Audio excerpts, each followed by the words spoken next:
మీషోలో రోలు తీసుకున్నాను కదా, నేనైతే దాన్ని వాడకుండా ఉండలేకపోతున్నా. పూజ చేసి కొత్తది కదా, దాన్ని ఇంకా దాంట్లో బియ్యం రుబ్బాను, ఇంకా ఆగలేకపోతున్నా. అందుకే టమాటా పచ్చడి చేద్దామని చేసుకుంటున్నాం.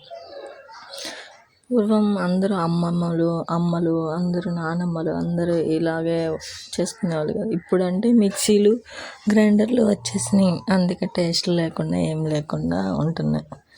ఎంతైనా రోట్లో రుబ్బుకుంటే ఆ టేస్టే వేరు కదా, చాలా బాగుంటుంది.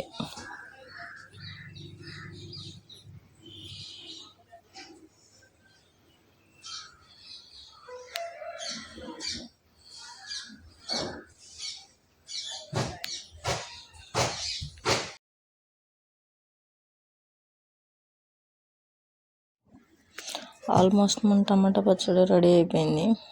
నాకైతే నోరు ఊరిపోతుంది. దీని కాంబినేషన్లో ఆమ్లెట్ వేసుకొని తిందాం మనం. ఆ ఊహ ఎంత బాగుందో కదా, వేడి వేడి అన్నం, ఆమ్లెట్, నెయ్యి, చాలా బాగుంటుంది. నా చూచోడేంటో అరుస్తున్నాడు బాగా.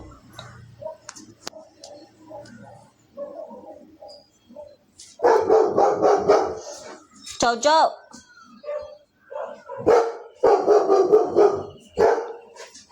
వేడి వేడి అన్నంలో అబ్బా, అప్పుడే రోట్లో రుబ్బుకొని పచ్చడి, నెయ్యి, ఈ కాంబినేషన్లో మీరు ఎప్పుడైనా తిన్నారా?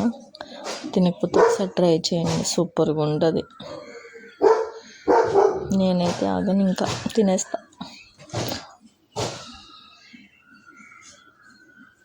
వీడియో చూసి కొంచెం లైక్ చేయండి, సబ్స్క్రైబ్ చేసుకోండి. సూపర్ అంటే సూపర్గా ఉంది. బాయ్, ఇంకా నేను తినేస్తాను. మీరు కూడా ట్రై చేయండి, చాలా అంటే చాలా బాగుంది.